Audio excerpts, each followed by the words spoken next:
तो नगर निगम चुनाव का काउंटडाउन शुरू हो चुका है। चुनाव में सिर्फ 6 दिन बाकी हैं।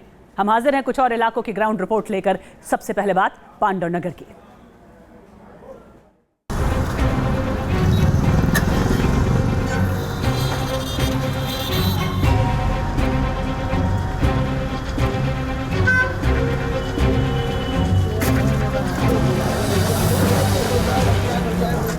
दिल्ली एमसीडी चुनाव की दौड़ में न्यूज नेशन का काफिला आ पहुंचा है पूर्वी दिल्ली के उन इलाकों में जहां आमतौर से हमारी नजरें सड़क की चकाचौंध और उसके आसपास के इलाकों तक ही सीमित रह जाती हैं।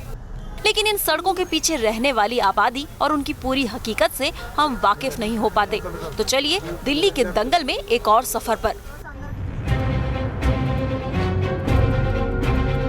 दिल्ली की पहचान अक्षरधाम मंदिर 100 एकड़ में फैला हुआ है और दुनिया का सबसे विशाल हिंदू परिसर मंदिर होने के नाते 26 दिसंबर 2007 को इसका नाम Guinness book of world records में भी शामिल है। और अक्षरधाम मंदिर से ही सटा हुआ है पांडव नगर और मयूर विहार।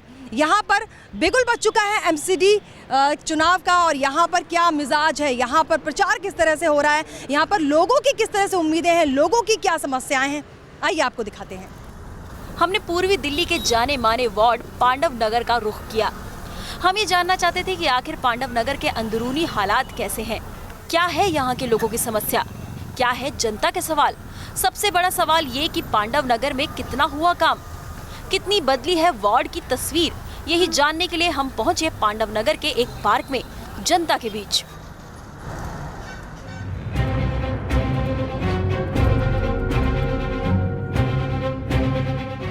इस वक्त मैं मौजूद हूँ पांडव नगर में और बहुत सारे लोग मेरे साथ मौजूद हैं जो नगर निगम चुनावों पर अपने मन की बात कहना चाहते हैं, नेताओं से उनकी क्या उम्मीदें हैं वो कहना चाहते हैं। पार्क में थोड़ी बहुत ग्रीनरी नज़र आती है लेकिन पीछे अगर देखें तो तमाम गंदगी यहाँ पर नज़र आती है। यानी कि पीएम नरेंद्र मोदी के जो स्वच्छ भारत अभियान की जो बात कही जाती है वो यहाँ पर बिल्कुल धज्जियाँ उड़ती हुई साफ नज़र आती है। आइए कुछ लोगों से बात करते हैं। मैं यहाँ का बासिंदा हूँ, कम से कम 25 साल से। 25 साल से आप रह रहे हैं और यहाँ के हालात तो बड़े ख़राब दिख रहे हैं। हालात बहुत ही नाजुक हैं। लोग 50 गज खरीदते हैं, 75 गज बना लेते हैं। सड़कों पर अतिक्रमण की बहुत बड़ी समस्या है, यानी बहुत समस्या है। यहाँ तक रास्ता भी ब्लॉक किए हुए हैं, निकलने में बहुत परेशानियाँ। नालियाँ इतनी गंदी पड़ी हैं, ब्लॉकेज है कि बदबू आती है उनमें। यानी दिल्ली की बाकी जगहों की तरह यहाँ भी अतिक्रमण की समस्या मिली। गंदगी की शिकायतें हैं, पार्किंग की समस्या है, नालियों की साफ सफाई ठीक से नहीं होती। इतना ही नहीं, इस इलाके में आम लोगों की सुरक्षा का मुद्दा भी बड़ा है। खासकर महिलाओं का सड़क पर पैदल चलना खतरे से खाली नहीं है। कब कहां लोग झपट मार और चोरों चक्कों के शिकार हो जाएं, कहना मुश्किल है। सुरक्षा के लिए तो बहुत ज़्यादा इसमें प्रॉब्लम हो रही है। शाम होती नहीं है, बुध बाजार लगता है यहाँ पर। लोग चैन खींच रहे हैं, किसी परसों निकले उठा ले खींच लेते हैं। सब तरह की समस्या हैं। गंदगी की तो है ही है, मानते हैं, लेकिन सुरक्षा की बहुत ज़्यादा है। कह रहे कैमरा लगाएंगे, ये लगाएंगे, क्या फ़ायदा है? कोई फ़ायदा नज़र नहीं आता। पांडव नगर वार्ड लक्ष्मी नगर विधानसभा क्षेत्र के अंदर आता है। इस विधानसभा इलाके में कुल 4 वार्ड हैं, जिसमें पांडव नगर के अलावा लक्ष्मी नगर, शकरपुर और किशनगंज वार्ड शामिल हैं। 2012 में पांडव नगर वार्ड में बीजेपी की लता गुप्ता ने जीत दर्ज की थी। कांग्रेस की रेणु शर्मा 1000 मतों से हार गई थी। 2012 में सीट महिलाओं के लिए आरक्षित थी, लेकिन इस बार ये सीट सामान्य है। इस बार यहाँ से मुख्य मुकाबला बीजेपी, कांग्रेस और आम आदमी पार्टी के बीच है। बीजेपी ने यहाँ से गोविंद अग्रवाल को उम्मीदवार बनाया है, जबकि कांग्रेस से शरणजीत शर्मा और आम आदमी पार्टी से राजेंद्र प्रताप सिंह अपनी किस्मत आजमा रहे हैं। ऐसे में इस बार यहाँ की सियासी तस्वीर कुछ बदली सी नजर आ रही है। जैसे कि आज के टाइम में युवा नेता कुछ ये आगे बढ़ना चाहता है, जैसे केजरीवाल जी को देखो, कुछ आगे बढ़ना चाहते हैं मगर उनकी टांग खींच ली जाती है। यानी आप पार्टी को बिल्कुल पसंद करते हैं, लेकिन अभी तक जो यहाँ पर पार्षद रहे हैं वो बीजेपी के हैं, तो उस पर आप क्या कहेंगे? अभी तक आपको लगता है कि यहाँ पर काम हुआ है? काम तो बिल्कुल ही नहीं हुआ। एमसीडी चुनाव में जीत के लिए सभी पार्टियों ने अपनी पूरी ताकत झोंक दी है। चुनाव प्रचार में कोई भी पार्टी पीछे नहीं है। जनता के पास समस्याओं की लिस्ट है। नेताओं से शिकायतों के बावजूद लोगों ने उम्मीदों का दामन नहीं छोड़ा है। उम्मीद तो बहुत सारी है, लेकिन कोई करने वाला हो क्या क्या आप आदमी पार्टी और क्या मतलब निर्दलीय और ये बीजेपी, लेकिन बीजेपी से अब अधिकतर उम्मीद ज़्यादा है। उम्मीदें तो काफ़ी हैं जी, मतलब कि जैसे और देशों में या और यूपी वगैरह में सुधार आया है, इसमें भी सुधार आने की संभावना पूरी है। नेताओं को जीत हार से मतलब है, लेकिन पांडव नगर की जनता को विकास और साफ सफाई से मतलब है। यानी कि समस्याएं बहुत हैं, लेकिन लोगों को उम्मीदें भी हैं कि अब इलेक्शन के बाद जो नेता चुनकर आएगा वो ज़रूर इन समस्याओं से, इन परेशानियों से उनको छुटकारा दिलाएगा। वीडियो जर्नलिस्ट कमल किशोर के साथ सारा मलिक, न्यूज़ नेशन दिल्ली। और इस बार नगर निगम के चुनाव प्रचार में तमाम पार्टियों के उम्मीदवार ई रिक्शा का पूरा इस्तेमाल कर रहे हैं। ई रिक्शा वालों की तो चांदी हो गई है। पांडव नगर में एक ऐसे ही ई रिक्शा ड्राइवर से बात की न्यूज़ नेशन संवाददाता सायरा ने। दिल्ली का दंगल में घमासान जारी है। एमसीडी इलेक्शन में बस कुछ ही दिन बाकी है। ऐसे में हर जो पार्टी है वो यही चाहती है कि अपनी बात, अपना प्लान ज़्यादा से ज़्यादा जनता तक पहुंचाए। इस तरह के ई रिक्शा, जो मैं अपने कैमरा पर्सन कमल किशोर से बोलूँगी वही दिखाएं। इस तरह के ई रिक्शा तमाम इलाकों में आप देख सकते हैं, जहाँ इसमें साउंड की आवाज़ आती है। शफीक जी ई रिक्शा चलाते हैं और ये जो है इस पर ये बीजेपी का पूरा बोर्ड बना हुआ है। यानी ये रिक्शा जहाँ जहाँ जाएगा इसमें सारी जो बातें हैं, जो सारे प्लान हैं नगर निगम चुनावों के, वो बोलते हुए तेज़ आवाज़ में आप गली मोहल्ले से निकलते हैं। शफीक जी, कितने घंटे आजकल आप चला रहे हैं ये रिक्शा? हम 12 घंटे चला रहे हैं। 12 घंटे जमकर प्रचार हो रहा है बीजेपी का, और सिर्फ केवल बीजेपी ही नहीं, कांग्रेस हो चाहे आम आदमी पार्टी हो, इस तरह की ई रिक्शा का सहारा लिया जा रहा है। और शफीक जी जैसे ही कई तमाम लोग हैं, कार्यकर्ता हैं, जो प्रचार कर रहे हैं, 12-12, 13-13 घंटे रिक्शा को चला रहे हैं। मज़ा आ रहा है प्रचार करने में? ऐसे तो नहीं, मज़ा आ रहा है, हम पार्टी के साथ हैं। मज़ा आ रहा है और पार्टी के साथ है। कुछ बीजेपी के कार्यकर्ता भी हमारे साथ हैं। ई रिक्शा को हम देख रहे हैं पूरा इस्तेमाल किया जा रहा है प्रचार में।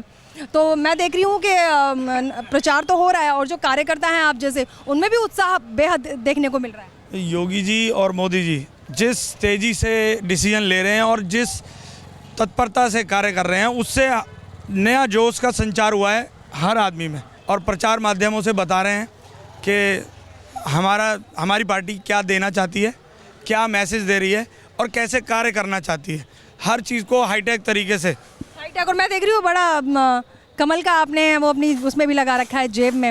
एक्साइटमेंट बहुत है, बहुत कम वक्त है, इलेक्शन 23 तारीख को है, तो मुझे लगता है आप लोग भी कई घंटों काम करते होंगे। एक दिन में आप कितने घंटे काम कर रहे हैं अभी फिलहाल? मैंने सोने के लिए सिर्फ 3-4 घंटा हम लोगों के पास समय है। 3-4 घंटे सो पा रहे हैं आप? जी। उसके बाद अपनी प्रचार में ही निकले रहते हैं, जन से मिलना, उनकी समस्याएं सुनना, जो आम आदमी वाले कर गए हैं उनकी जो कमियां हैं उनको बताना कि कितना झूठी वादा किए हैं, कितना हमारे बहन भाई को सताया जा रहा है ना। ये सब लेके हम लोग जन के अपनी मोदी जी के बात को रख रहे हैं। जन तक आप चाहते हैं? हाँ जी। और 3-4 घंटे का ही तो मौका मिल पा रहा है इनको तो सोने का। आप कितना सो पा रहे हैं? यही हालत है। आप गले की आवाज़ सुन ही रहे होंगे कि हमें सबको बताना पड़ रहा है कि हमने सीएम चुना था अपने दिल्ली के लिए, लेकिन आज हमारे सीएम पंजाब चले गए, गोवा चले गए, और अब की बार कहाँ जाएंगे वो हमें पता नहीं। तो इसलिए अनाथ ना हो जाएं, इसलिए बीजेपी को लाओ। जी, पूरी कोशिश है। जो इस तरह के ई रिक्शा देखने को मिल जाएंगे अलग अलग इलाकों में, कई घंटे चला रहे हैं। जैसे शफीक जी चला रहे हैं, उन्होंने कहा कि 12 से 13 घंटे चला रहे हैं। और इस तरह के कार्यकर्ता हैं जिनको सोने का सिर्फ 3 से 4 घंटे का टाइम मिल रहा है। यानी वक्त कम है और प्रचार तेज़ी से करना है। वीडियो जर्नलिस्ट कमल किशोर के साथ सारा Malik, news nation Delhi. News nation का अगला कारवां पहुंचा दिल्ली के मयूर विहार के इलाके में। मयूर विहार फेज 2 का रियलिटी चेक क्या कुछ कहता है, क्या है यहाँ की समस्याएं, क्या है जनता के सवाल, क्या है उनकी उम्मीदें। नारेबाजी का शो, ढोल नगाड़ों के बीच चुनाव प्रचार। इन दिनों दिल्ली के करीब तमाम इलाकों में कुछ ऐसी ही तस्वीरें आम हैं। मयूर विहार फेज 2 में भी तमाम पार्टियों ने जीत के लिए अपनी पूरी ताकत झोंक रखी है। नगर निगम के चुनाव में किस्मत आजमा रहे उम्मीदवारों को जीत चाहिए, इसीलिए वो वायदों और दावों का पिटारा लेकर गली गली घूम रहे हैं। लेकिन जनता को नेताओं के इन वादों और दावों पर कितना भरोसा है, ये जानने के लिए हम पहुंचे मयूर विहार फेज 2 के एक पॉश मार्केट में। इलाका बहुत खूबसूरत है, अच्छे इलाकों में से इस एरिया को जाना जाता है। पार्किंग काफ़ी खुला हुआ है, अच्छा है, लेकिन समस्या अभी भी है पार्किंग की। 85 में कॉलोनी बसी थी, उसके बाद काफ़ी काम, कॉरपोरेशन का चुनाव तो 1997 में हुआ, पहला चुनाव यहाँ मेष नागर थे, काफ़ी पार्कों का काम हुआ। अभी देवेंद्र रहे हैं काउंसलर पीछे, पार्कों में बेंच काफ़ी लगे हैं, हरियाली काफ़ी है पार्कों में, मगर फिर भी कुछ प्रॉब्लम्स हैं। जैसे ये आप देखिए पीछे यूरिनल है, ये दिल्ली सरकार के अंदर आता है, इसकी कोई वो मेंटेनेंस नहीं है, कुछ नहीं है। मयूर विहार फेज 2 का इलाका आमतौर पर साफ सुथरा और पॉश माना जाता है, लेकिन हकीकत यह है कि यहाँ भी कुछ इलाकों में गंदगी का राज है। खासकर नालों की साफ सफाई को लेकर लोगों की शिकायतें आम हैं। सार्वजनिक शौचालय है, लेकिन उनके रखरखाव का बुरा हाल है।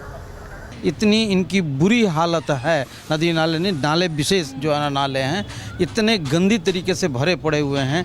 यहाँ पर जनता रहती है, दुकान है, लोग आते हैं, मच्छरों की बीमारियाँ फैल जाए, ये इस तरीके के ये दिल्ली सरकार ने किया क्या? यहाँ गंदगी बहुत है, नाले में नाले भरे हुए हैं, टॉयलेट जो बने हुए हैं, सड़कों किनारे जो टॉयलेट बने हुए हैं उसमें टॉयलेट करने लायक है ही नहीं, इतने गंदे हैं, मच्छर इतने भरे। महिला शौचालय है यहाँ पर कहीं? शौचालय भी नहीं है, नहीं मेंटेन नहीं है, और इतने गंदगी है मैम जी कि उसमें यूरिन कर ही नहीं सकते, इतने मच्छर भरे हुए हैं।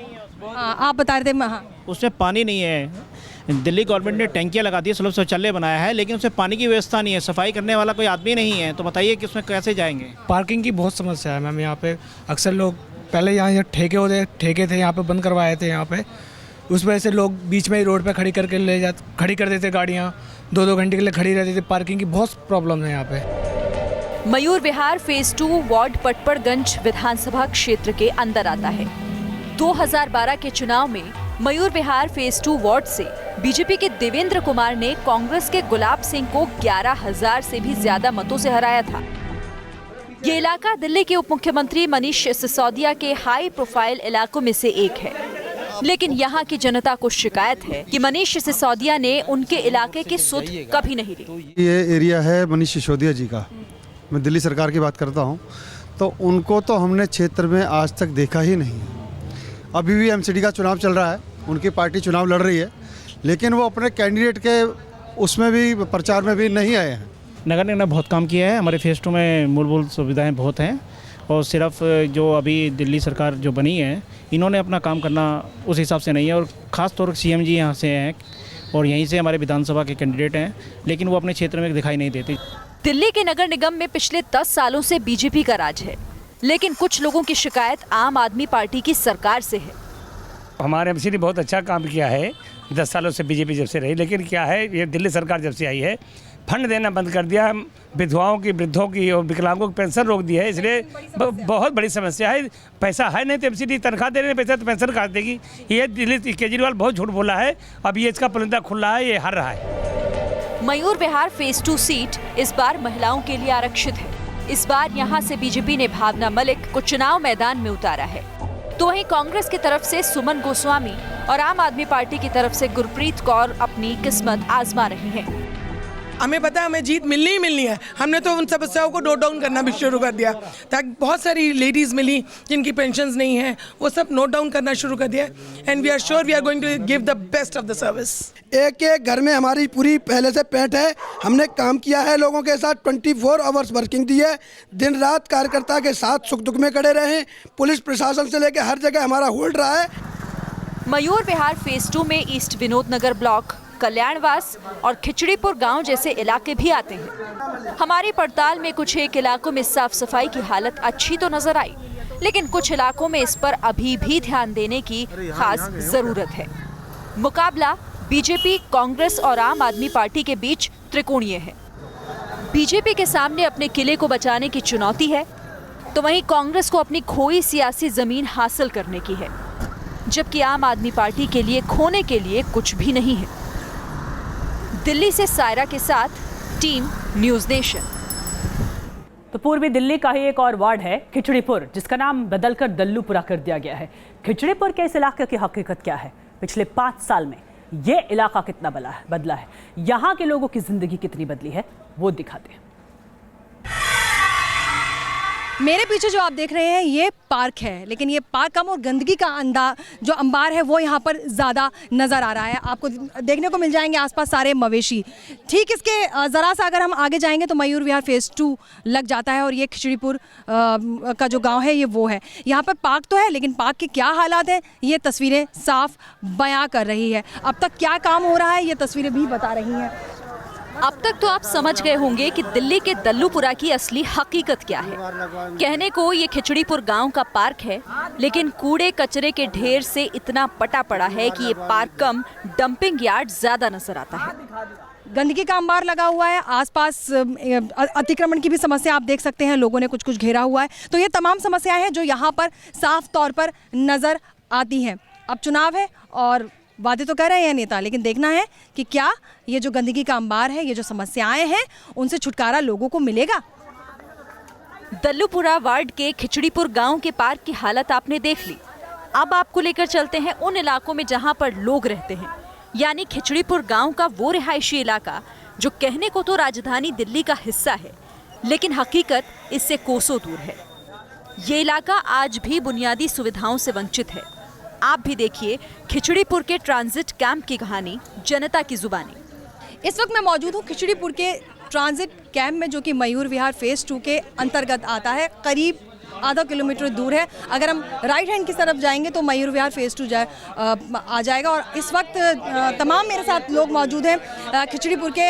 आइए इनसे बात करने की कोशिश करते हैं, जानते हैं कि यहाँ पे समस्याएं क्या हैं। हमारे यहाँ पर सीवर जाम हो जाता है और इधर बहुत कूड़ा है। ये सामने केंद्र वगैरह स्कूल है, बहुत मच्छर वगैरह हैं। पानी तो आता ही नहीं बिल्कुल भी। यहाँ पे बहुत दूर से पानी लाना पड़ता है। टैंकरों की भी कंप्लेंट करते हैं, पानी नहीं आता और बिल बहुत ज़्यादा आते हैं। पानी की बहुत समस्या ठीक है पड़ता है। यहाँ के लोग जो है जी कम से कम 1 किलोमीटर दूर जाना पड़ता है पानी के लेने, और जो खारा पानी है उससे अपना गुजारा कर रहे हैं। यहाँ के लोग जो है घर घर में कहीं भी जाकर देख लो पानी नहीं है पीने का, जो है गंगा वाटर जो है कहीं भी नहीं है। नेताओं को वोट से मतलब है तो जनता को चाहिए उनकी समस्याओं का समाधान। और खिचड़ीपुर गांव में तो समस्याएं एक नहीं बल्कि दर्जनों हैं। यहाँ पीने की पानी की बड़ी समस्या है, गंदा पानी की शिकायत है, विधवा और वृद्धा पेंशन नहीं मिल रही, पार्क में गंदगी से लोग हलकान हैं, ज्यादा बिजली बिल आने की शिकायतें भी हैं, नाले की साफ सफाई होती ही नहीं है। मैडम पेंशन बुजुर्गों की विधवाओं की बंद कर दिया। साल भर हो गए उनकी पेंशनें नहीं आई, फार्म नहीं भरे जा रहे हैं। कहते हैं कि 60 साल वाले फार्म नहीं भरे जाएंगे। जो विधवा 60 साल की हो गई उसकी पेंशन ही काट दी, बोले तुम्हारी 60 साल की हो गई तुम्हारी पेंशन नहीं मिलेगी। अभी तक ये पार्क नहीं बना, ये पार्क की जगह पड़ी थी ऐसे कैसे। कूड़ा करकट इतना है, इसके अंदर मच्छर पैदा हो रहे हैं, बच्चे बीमार होते हैं। कोई सुविधा नहीं है। यहाँ पर पानी आता है 2-4 मिनट के लिए, वो भी काला पानी आता है। पार्क कितना गंदा हो रहा है, पार्क नहीं बनवा रहे हैं। पानी का बिल जब मीटर नहीं लगा, जब भी बिल आ रहा है, बिजली का बिल आ रहा है, कहाँ से आदमी भरेगा। खिचड़ीपुर वार्ड का नाम बदलकर इस बार दल्लूपुरा कर दिया गया है। ये वार्ड कोंडली विधानसभा क्षेत्र के अंदर आता है। 2012 में विनोद कुमार बिन्नी ने निर्दलीय प्रत्याशी के रूप में इस वार्ड में जीत हासिल की थी। 2013 के चुनाव में विधायक बनने के बाद बिन्नी ने पार्षद पद से इस्तीफा दे दिया। 2016 में हुए उपचुनाव में कांग्रेस के आनंद कुमार ने जीत दर्ज की। दल्लूपुरा वार्ड से इस बार बीजेपी ने राजीव कुमार को उम्मीदवार बनाया है, जबकि कांग्रेस से आनंद कुमार और आम आदमी पार्टी से परमल सिंह चुनाव मैदान में हैं। नगर निगम के इस चुनाव में जीत किसकी होगी इसका फैसला तो जनता ही करेगी। लेकिन एक बात तो साफ है कि यहाँ की जनता समस्याओं के अंबार से दबी नजर आ रही है। यहाँ पे मोहल्ला क्लिनिक बना, उसमें दवाई नहीं है। लाइनें लगाती हैं लेडीज, या हम जाते हैं लाइनों में लग रहा है नंबर आए तो दवाई नहीं है। और अब जाके देखो तो उसमें मोहल्ला क्लिनिक में बच्चे ताश खेलते मिलेंगे, कोई नहीं है उसमें, सब दरवाजे खुले पड़े हैं। केजरीवाल की फोटो लगा रखी है बस उस पे। चुनाव का मौसम है, वोट के लिए नेता गली मोहल्लों की खाक छान रहे हैं, लेकिन जीत के बाद क्या वो वापस इस इलाके की सुध लेंगे, इस पर लोगों को संदेह है। आपको लगता है जीतने के बाद फिर इस तरह के चक्कर लगाएंगे? पहले जो जीत के गए थे क्या वो आए? वही नहीं आए तो ये क्या आएंगे, वो नहीं आए तो ये क्या आएंगे। वो एक बार भी नहीं आया कोई भी आवे, अपना घर बना है, कोई भी आओ, फिर बाद में आता ही ना कोई भी। आप कुछ कह रही हैं जी, बताइए। आप जो है जो गरीबों की करेगा वो वोट लेगा। कुल मिलाकर दल्लूपुरा वार्ड के इस इलाके में लोगों की जिंदगी अच्छी सुविधाओं की मोहताज है, चुनाव जीतने और वोट की खातिर नेता यहाँ की दौड़ लगा तो लेते हैं, लेकिन जीतने के बाद गायब हो जाते हैं। ऐसे में इनकी सुध ले तो आखिर कौन? Saira, news nation, Delhi. अगर आपको भी अपने इलाके के हालात बदलने हैं तो अपने इलाके की तस्वीर, अपनी समस्याएं तस्वीरों या वीडियो के जरिए हमें भेजें। हमारी मेल आईडी है assignment.newsnation.in।